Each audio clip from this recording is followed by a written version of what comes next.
여러분, 만약 제가 하루에 담배 15개비를 피우는 것과 같은 건강 위험이 당신 주변에 있다고 말한다면 어떻게 하시겠습니까? 그것도 어떤 약물 치료나 수술도 필요 없이 단지 관심과 대화만으로 예방할 수 있는 위험이라면요. 오늘 저는 40년간 정신과 의사로 일하며 발견한 충격적인 진실에 대해 말씀드리려 합니다. 매일 수많은 노인들의 생명을 위협하지만 의사들조차 자주 간과하는 침묵의 살인자에 대한 이야기입니다. 저는 정신건강의학과 전문의로 40년간 진료실에서 수만 명의 노년층 환자들을 만나온 김성우입니다. 여러분은 혹시 주변에 계신 어르신이 그냥 기운이 없어요, 또는 요즘 잠을 잘 못 자요 라고 말씀하시는 것을 들어보신 적이 있으신가요? 이런 호소 뒤에 숨은 진짜 원인이 단순한 노화가 아닌 심각한 외로움일 수 있다는 사실을 알고 계셨나요? 2024년 최신 통계에 따르면 50세에서 80세 노인 3명 중 1명, 정확히 33%가 최근 1년간 외로움을 경험했다고 합니다. 더 충격적인 것은 신체적 또는 정신적 건강이 좋지 않은 노인의 경우 무려 75%까지 외로움을 경험한다는 사실입니다. 그런데 왜 이 문제가 중요할까요? 외로움이 단지 슬픈 감정 상태를 넘어 실제로 얼마나 심각한 건강 위험인지 알고 계십니까? 하버드 연구팀의 최신 연구 결과에 따르면 만성적인 외로움을 느끼는 노인은 그렇지 않은 노인에 비해 뇌졸중 위험이 56%나 높아진다고 합니다. 또한 외로움과 사회적 고립은 심장병 위험을 29%, 사망 위험을 26%에서 29%까지 높인다고 합니다. 이는 하루에 담배 15개비를 피우는 것과 맞먹는 위험 수준입니다. 제가 의대생이던 1970년대만 해도 외로움은 단순한 감정 문제로 치부되었습니다. 그냥 취미를 가지라고 하세요, 또는 TV를 보면서 시간을 보내라고 하세요 라는 조언이 전부였죠. 하지만 지난 40년간 의학은 크게 발전했고 이제 우리는 외로움이 얼마나 심각한 건강 위험 요소인지 과학적으로 이해하게 되었습니다. 오늘 이 강연에서는 제가 40년 동안 진료실에서 만난 수천 명의 외로운 노인들의 이야기, 그들의 고통, 그리고 그들이 어떻게 외로움을 극복했는지에 대한 실제 사례를 나누고자 합니다.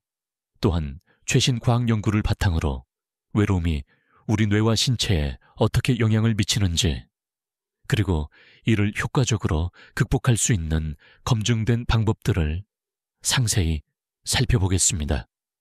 무엇보다 오늘 강연을 통해 여러분이 자신과 주변의 노인들을 위해 당장 실천할 수 있는 구체적인 행동 계획을 제시해 드리겠습니다. 단 한 번의 대화, 단 한 번의 방문이 누군가의 생명을 구하고 건강을 회복시킬 수 있다는 놀라운 진실을 함께 알아보겠습니다. 핵심 내용은 다음과 같습니다. 첫째는 노년이 외로움의 실태와 원인입니다. 2024년 최신 통계와 제 임상 경험을 바탕으로 한 심층 분석입니다. 둘째는 외로움이 노인 건강에 미치는 충격적인 의학적 영향입니다. 예를 들어 심혈관계, 면역계, 뇌 기능에 미치는 생리학적 효과입니다. 셋째는 제가 만난 외로운 노인들의 실제 사례와 그들의 회복 과정입니다. 넷째는 노년기 외로움 극복을 위한 검증된 의학적, 심리적, 사회적 접근법을 소개합니다. 다섯째는 가족, 이웃, 지역사회가 당장 실천할 수 있는 구체적인 행동 계획입니다. 그럼 지금부터 40년 임상 경험을 통해 발견한 노년이 외로움의 진실과 해법에 대해 깊이 있게 살펴보겠습니다. 선생님, 제가 미쳐가는 건가요? 아무도 없는 집에서 혼자 TV와 대화를 나누고 있어요. 이것은 제 진료실을 찾아온 76 세 할머니의 말씀입니다. 하지만 그녀는 정신병을 앓고 있는 것이 아니었습니다. 그녀는 단지 인간의 가장 기본적인 욕구 중 하나인 연결감을 갈망하고 있었을 뿐입니다. 의학적 관점에서 외로움은 단순한 혼자있음의 상태가 아닙니다. 제가 40년간 진료실에서 관찰한 바로는 외로움은 원하는 사회적 관계와 실제 경험하는 관계 사이의 괴리에서 오는 주관적 고통입니다. 누군가는 많은 사람에 둘러싸여 있어도 외롭고 또 누군가는 혼자 있어도 평온할 수 있는 이유가 여기에 있습니다. 2024년 통계를 보면 미국 50세에서 80세 노인의 33%가 외로움을 경험했고 29%는 사회적 고립감을 느꼈다고 합니다. 이 수치는 코로나19 팬데믹 동안 56%까지 치솟았다가 점차 감소했지만 여전히 팬데믹 이전인 2018년의 34% 수준과 비슷합니다. 한국의 경우도 비슷한 추세를 보이고 있으며 특히 도시 지역의 독거노인 비율이 지속적으로 증가하고 있습니다. 실제로 제가 서울과 경기 지역에 여러 노인정신건강 프로그램을 진행하면서 설문조사를 해보니 도시지역 독거노인의 경우 68%가 주 3회 이상 심각한 외로움을 경험한다고 응답했습니다. 이는 농촌 지역의 42%보다 훨씬 높은 수치였습니다. 제 임상 경험에서 특히 주목할 점은 특정 노인 집단의 외로움 발생률이 현저히 높다는 것입니다. 우선 신체적 건강이 좋지 않은 노인은 외로움 53%이고 사회적 고립 52%입니다. 정신건강이 좋지 않은 노인은 외로움 75%이고 사회적 고립 77%입니다. 또한 최근 배우자와 사별한 노인은 외로움 82%이고 특히 사별 후 첫 2년간 가장 취약합니다. 마지막으로 경제적 어려움을 겪는 노인은 외로움 61%이고 이는 경제적 여유가 있는 노인의 거의 2배입니다. 이러한 수치는 매우 심각한데 제가 40년 동안 관찰한 노인 외로움의 주요 원인은 다음과 같습니다. 첫째, 인생의 중대한 상실입니다. 배우자의 사별, 친구들의 죽음, 자녀의 독립 등은 노인의 사회적 네트워크를 급격히 축소시킵니다. 제 환자 중 한 분은 선생님, 내 나이 82세인데 지금 전화번호부를 보면 반은 이미 고인이 된 사람들 번호예요. 내가 아는 사람들이 하나둘 세상을 떠나고 결국 나만 남게 되는 것 같아요. 때로는 내가 왜 아직 살아있는지 의문이 들어요. 라고 말씀하셨습니다. 이처럼 배우자와 친구의 상실은 단순한 외로움을 넘어 생존자 죄책감이라는 복잡한 감정을 유발하기도 합니다. 둘째, 신체 기능의 저하입니다. 청력 손실, 시력 저하, 이동성 제한은 사회적 상호작용을 어렵게 만듭니다. 한 77세 환자분은 난청 때문에 모임에 가면 대화를 따라갈 수 없어서 점점 안 나가게 됩니다. 처음에는 라고요? 라고 계속 물어보다가 나중에는 그냥 미소만 짓고 있어요. 결국 사람들은 저와 대화하는 것을 포기하게 되죠. 라고 하셨습니다. 흥미로운 점은 이러한 감각기능 저하가 사회적 고립으로 이어지면 인지기능 저하도 가속화된다는 것입니다. 이는 사용하지 않으면 잃게 된다는 뇌의 원리 때문입니다. 셋째, 노년기 역할 상실입니다. 퇴직으로 인한 직업적 정체성 상실, 사회적 유용감 감소는 자존감과 소속감을 약화시킵니다. 은퇴 후 우울증으로 찾아온 전직 교수님은 40년간 학생들을 가르쳤는데 이제 아무도 내 지식을 필요로 하지 않는 것 같아 허무합니다. 아침에 일어날 이유가 없어요. 누구도 나를 기다리지 않고 내가 해야 할 일도 없습니다. 인생의 의미를 잃은 것 같아요. 라고 토로하셨습니다. 인간에게는 필요한 존재라는 느낌이 얼마나 중요한지 보여주는 사례입니다. 넷째, 사회문화적 요인입니다. 핵가족화, 도시화, 디지털 사회로의 전환은 노인들의 고립을 심화시킵니다. 농촌에서 자란 후 자녀를 따라 서울로 이주한 한 노인 환자는 고향에서는 이웃들과 매일 얼굴을 마주치고 인사를 나눴는데 아파트에서는 옆집에 누가 사는지도 모릅니다. 엘리베이터에서 만나도 서로 고개만 숙이고 말이 없어요. 이런 곳에서 어떻게 친구를 사귀나요? 라고 말씀하셨습니다. 도시의 익명성은 젊은이들에게는 자유로 다가올 수 있지만 노인들에게는 고립의 원인이 되기도 합니다. 다섯째, 경제적 어려움입니다. 제한된 경제력은 사회활동 참여와 교통수단 이용을 제한합니다. 생활고에 시달리는 노인은 친구와의 만남이나 취미활동에 참여할 여유가 없어 더욱 고립됩니다. 한 독거노인 환자는 버스비 아끼려고 집에만 있어요. 친구가 커피 한잔 하자고 해도 그 돈이면 라면 5개를 살 수 있는데 어쩔 수 없이 거절하게 됩니다. 라고 하셨습니다. 경제적 어려움은 외로움의 직접적 원인이 되며 이는 다시 건강 악화로 이어져 의료비 부담을 증가시키는 악순환을 만듭니다. 여섯째, 디지털 격차입니다. 현대 사회에서 많은 사회적 연결이 디지털 플랫폼을 통해 이루어지는데 노인 세대는 이러한 기술 사용에 어려움을 겪습니다. 한 환자는 손자들이 단체 채팅방에 초대해 줬는데 메시지가 너무 빨리 올라와서 따라갈 수가 없어요. 결국 조용히 방을 나왔습니다. 가족들은 제가 거기 있는지도 모를 거예요. 라고 말씀하셨습니다. 디지털 기술의 발전은 세대 간 연결을 약화시키는 새로운 장벽이 되고 있습니다. 일곱째, 문화적 가치관의 변화입니다. 전통적으로 동아시아 문화에서는 효를 중시하며 노인을 공경했지만 현대사회에서는 이러한 가치관이 약화되고 있습니다. 한 80대 노인 환자는 우리 때는 어른을 모시는 게 당연했는데 요즘은 노인이 젊은이들에게 짐이 되지 않아야 한다고 생각해요. 아프고 외로워도 자식들에게 내색하지 않습니다. 그들도 바쁜 삶이 있으니까요. 라고 말씀하셨습니다. 이러한 자기 희생적 태도는 외로움을 더욱 깊게 만들고 도움 요청을 어렵게 만듭니다. 여덟째, 세대 간 소통 단절입니다. 급격한 사회 변화로 노인 세대와 젊은 세대 사이의 경험과 가치관 차이가 커지면서 의미 있는 대화가 어려워지고 있습니다.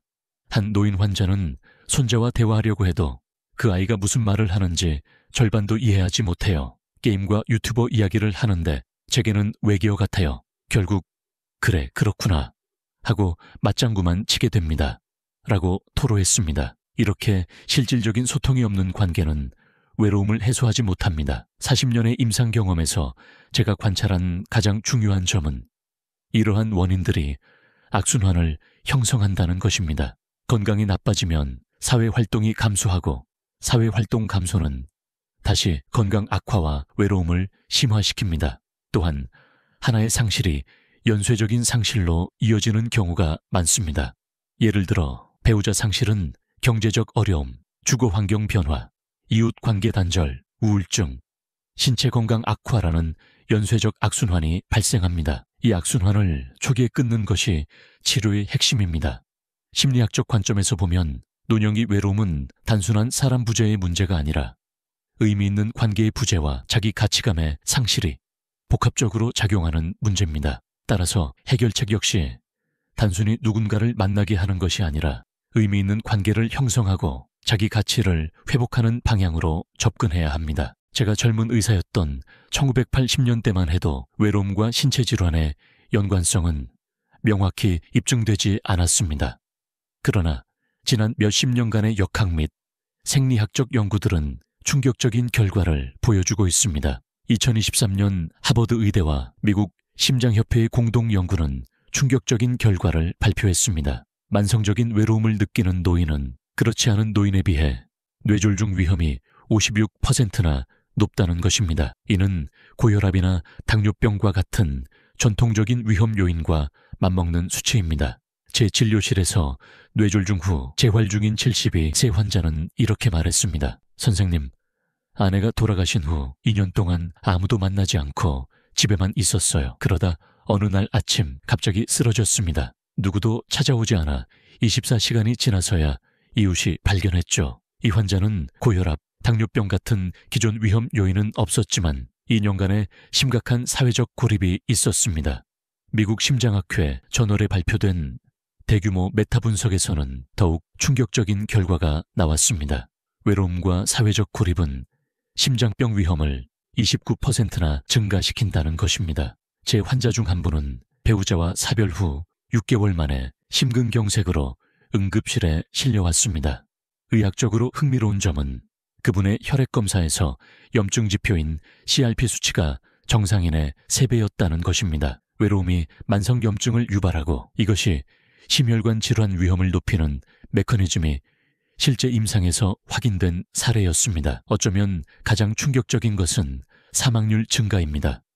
영국 의학저널에 발표된 연구에 따르면 외로움과 사회적 고립은 모든 원인으로 인한 사망 위험을 26%에서 29%까지 높입니다. 이는 하루에 담배 15개비를 피우는 것과 맞먹는 위험 수준입니다. 제가 40년간 금연을 권고해온 것처럼 이제는 외로움에 대한 적극적 중재도 똑같이 중요하게 다루고 있습니다. 치매 위험 증가도 주목할 만합니다.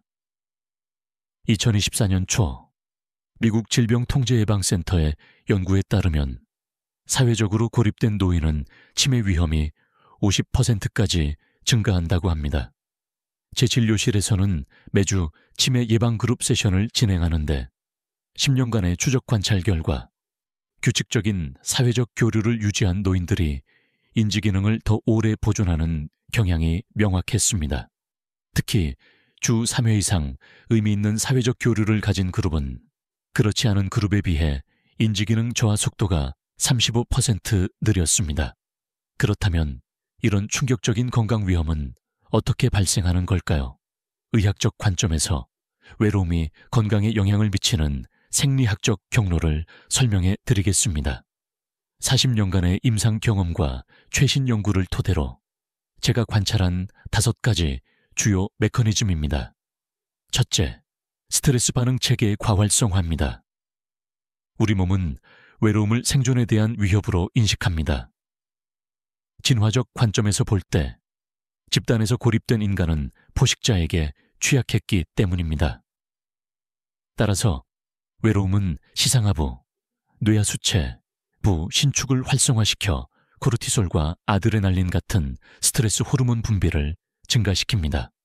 제가 진행한 연구에서 심각한 외로움을 호소하는 노인 환자들의 코르티솔 일중 리듬을 측정했을 때 정상적인 아침 정점과 저녁 감소 패턴이 무너져 있었습니다.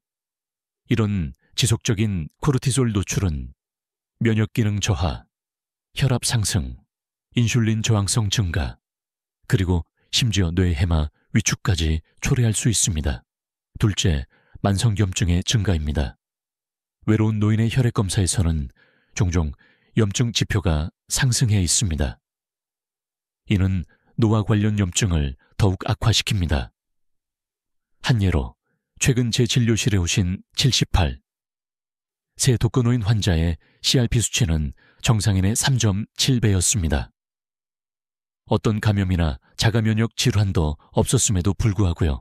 이러한 만성염증은 심혈관 질환, 제2형 당뇨병, 알츠하이머병, 심지어 특정 암 발생의 위험을 높입니다.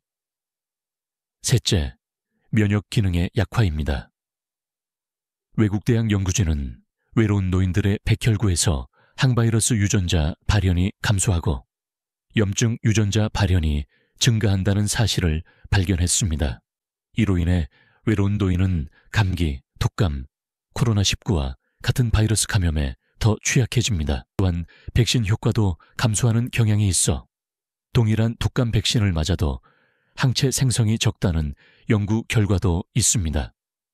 제 임상 경험에서도 배우자 사별 후 1년 이내의 노인들은 감염으로 인한 입원율이 2.6배 높았습니다. 한 환자는 아내가 세상을 떠난 후 6개월 동안 3번이나 폐렴으로 입원했어요. 이전에는 한 번도 없었던 일인데 라고 말씀하셨습니다. 넷째, 수면의 질 저하와 일주기 리듬 교란입니다. 외로운 노인은 수면 중 각성 횟수가 증가하고 깊은 수면이 감소하며 렘 수면의 패턴도 변화합니다. 제가 수면 클리닉에서 관찰한 바로는 독거노인의 경우 경계성 수면이 특징적입니다. 혼자 있는 취약감으로 인해 완전히 깊은 수면에 들어가지 못하고 작은 소리에도 쉽게 깨어나는 것이죠. 이러한 수면 장애는 단순한 피로감을 넘어 다음 날의 인지기능 저하, 정서 조절 장애, 면역력 약화를 초래합니다. 더 심각한 것은 수면 중 뇌에서 일어나는 글림파틱 시스템에 의한 독소 제거가 방해받아 베타아밀로이드와 같은 치매 관련 단백질 축적이 증가할 수 있다는 점입니다. 다섯째, 건강 행동의 악화입니다. 외로운 노인은 운동량이 감소하고 영양 섭취가 불량해지며 약물 복용 수능도가 낮아지는 경향이 있습니다. 한 분은 혼자 먹으니 제대로 차려 먹을 의욕이 없어요. 대충 라면이나 먹게 되죠 라고 말씀하셨습니다. 또한 알코올 의존도 증가하는 경향이 있습니다. 제 환자 중에는 잠이 안 와서 소주 한 병을 매일 마시게 됐어요. 그래야 잠이 와요 라는 분들이 많습니다. 이런 불건강한 행동 패턴은 기존의 고혈압, 당뇨병과 같은 만성질환을 악화시키고 새로운 건강 문제를 초래합니다. 더 나아가 최근의 신경과학 연구는 사회적 고립인 뇌에 사회적 네트워크에 미치는 부정적 영향을 보여줍니다.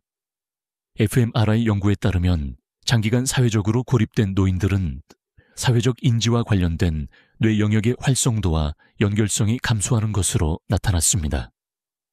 이는 마치 사용하지 않는 근육이 위축되는 것과 비슷한 원리입니다. 제 40년 임상 경험에서 가장 우려되는 점은 이러한 영향이 누적되고 서로 상호작용하여 노화의 폭포를 가속화한다는 것입니다.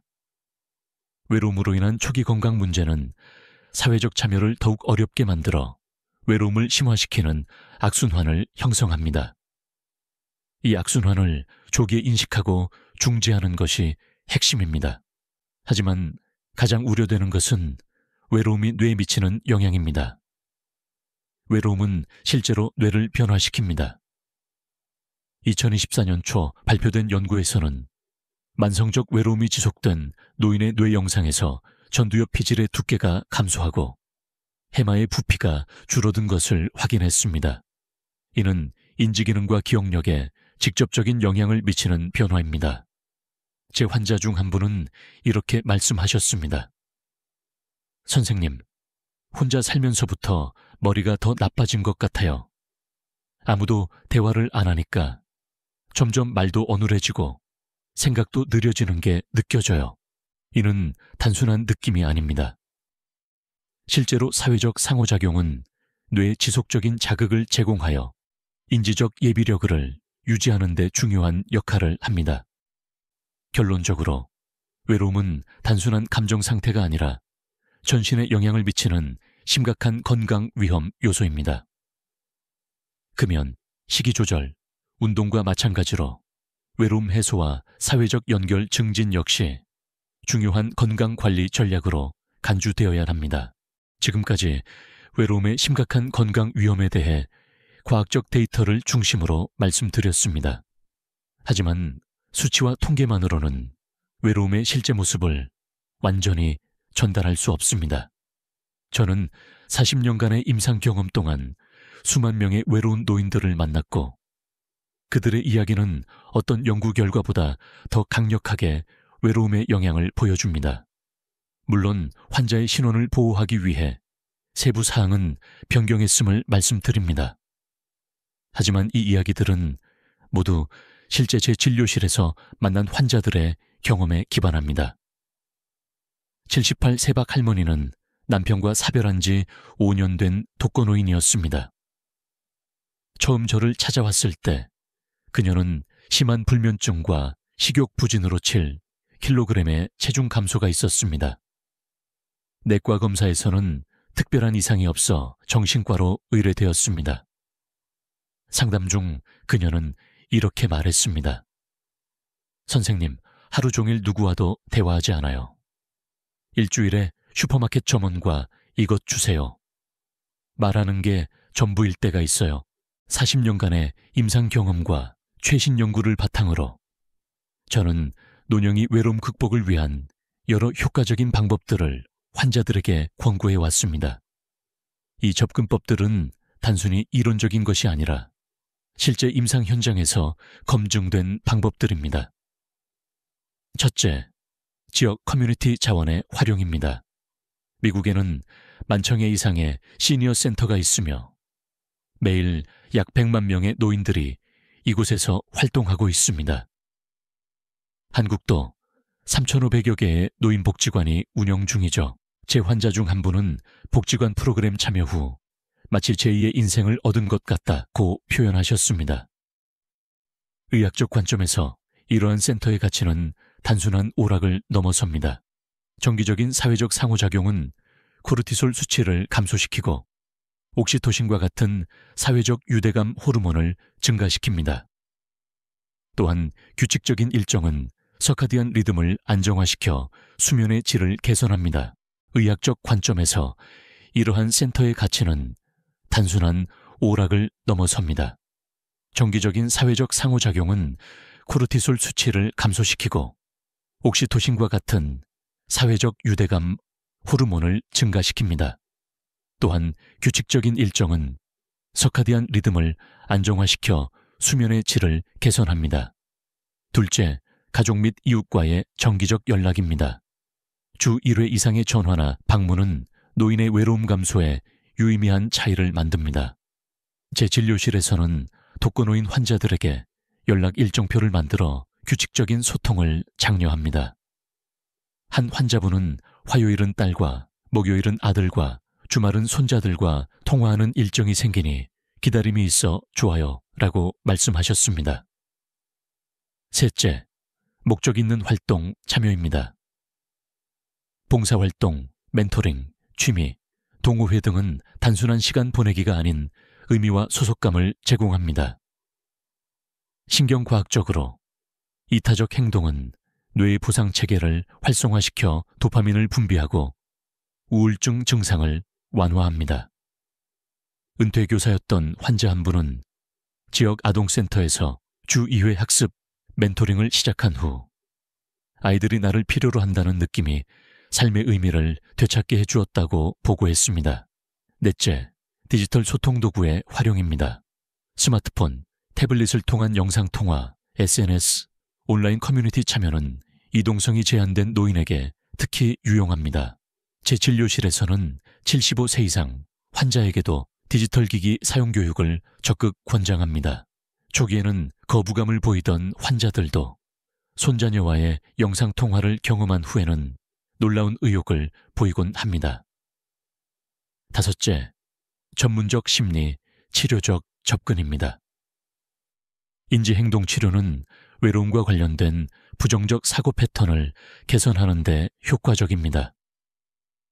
예를 들어 아무도 내게 관심이 없다는 생각을 내가 먼저 다가가면 반응해주는 사람들이 있다로 재구성하도록 돕습니다. 집단 인지행동 치료는 개인 치료의 효과에 사회적 상호작용의 혜택을 더해줍니다. 여섯째, 신체 활동의 증진입니다. 규칙적인 운동, 특히 집단 운동 프로그램은 외로움 감소와 신체 건강 개선이라는 이중 효과가 있습니다. 태극권, 요가, 수중 운동과 같은 저강도 운동은 관절 질환이 있는 노인에게도 적합합니다. 운동은 엔도르핀을 분비시켜 기분을 개선하고 수면의 질을 높이며 인지 기능을 유지하는 데 도움이 됩니다. 일곱째, 반려동물과의 교감입니다. 동물 매개 치료나 반려동물 키우기는 외로움 감소에 놀라운 효과가 있습니다. 반려동물과의 상호작용은 옥시토신 분비를 촉진하고 혈압을 낮추며 일상의 구조와 목적을 제공합니다. 물론 노인의 신체 상태와 주거 환경을 고려한 적절한 반려동물 선택이 중요합니다. 여덟째, 영적, 종교적 활동 참여입니다. 종교 활동은 공동체 소속감과 존재적 의미를 제공합니다. 연구에 따르면 정기적인 종교 활동 참여는 외로움 감소와 장수에 긍정적 영향을 미친다고 합니다. 어떤 신앙을 가지든 공동체와의 연결은 건강에 유익합니다. 아홉째, 다세대 프로그램 참여입니다. 젊은 세대와의 교류는 노인에게 새로운 관점과 활력을 제공합니다. 세대 간 멘토링, 공동예술 활동, 지식 공유 프로그램 등이 여기에 해당합니다.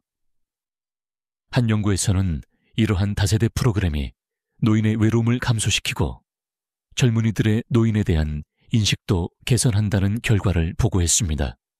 마지막으로 가장 중요한 것은 개인화된 접근입니다. 모든 노인의 상황, 취향, 능력이 다르기 때문에 외로움 중재 프로그램은 개인의 필요에 맞게 조정되어야 합니다. 40년의 임상 경험에서 제가 배운 것은 환자의 이야기를 경청하고 그들의 고유한 상황에 맞는 해결책을 함께 찾아가는 것이 가장 효과적이라는 점입니다.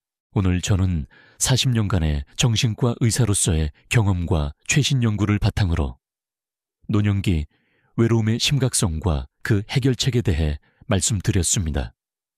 외로움은 단순한 감정 상태가 아니라 뇌졸중 위험 56% 증가, 심장병 위험 29% 증가, 사망률 26%에서 29% 증가라는 충격적인 건강 위험을 가져오는 심각한 의학적 문제입니다. 이는 하루 15개비의 담배를 피우는 것과 맞먹는 위험 수준입니다. 그러나 희망적인 것은 외로움이 치료 가능하다는 점입니다.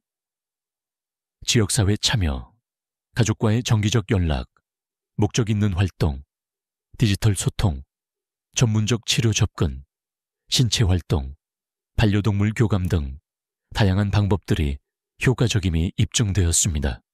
제 40년 임상 경험에서 가장 중요한 교훈은 외로움 극복에는 관계의 질이 관계의 양보다 중요하다는 점입니다.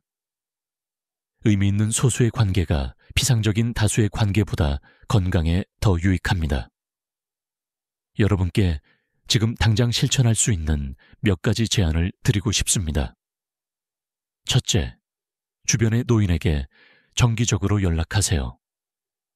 부모님, 조부모님, 이웃 노인에게 일주일에 한 번이라도 전화나 방문은 그들의 건강에 실질적인 영향을 미칩니다. 엄마, 아빠, 잘 계시죠? 보고 싶어요. 이 한마디가 심장병과 뇌졸중 위험을 낮출 수 있습니다. 둘째, 노인의 이야기를 경청하세요. 과거 이야기, 지혜, 걱정거리를 진지하게 들어주는 것만으로도 그들의 존재 가치를 확인시켜줍니다. 셋째, 디지털 소통, 도구 사용을 도와주세요. 스마트폰, 태블릿 사용법, 영상통화 방법을 가르쳐 드리는 것은 그들의 사회적 연결을 크게 확장시킵니다. 넷째, 지역 노인 복지 서비스를 활용하세요. 여러분 지역의 노인복지관, 시니어센터, 노인대상 프로그램에 대해 알아보고 노인을 연결해 주세요. 다섯째, 외로움의 징후를 주의 깊게 관찰하세요. 사회적 활동 감소, 무기력함, 대화 감소, 자기관리 저하, 수면 패턴 변화 등은 외로움의 경고 신호일 수 있습니다. 이러한 징후가 보이면 전문적 도움을 고려하세요. 제가 40년간 수많은 노인 환자들을 치료하며 깨달은 가장 중요한 사실은 외로움이 단순히 혼자 있음의 문제가 아니라는 것입니다. 외로움은 의미 있는 관계의 결핍, 소속감의 상실, 인간 존재의 가치를 확인받지 못하는 데서 오는 깊은 고통입니다.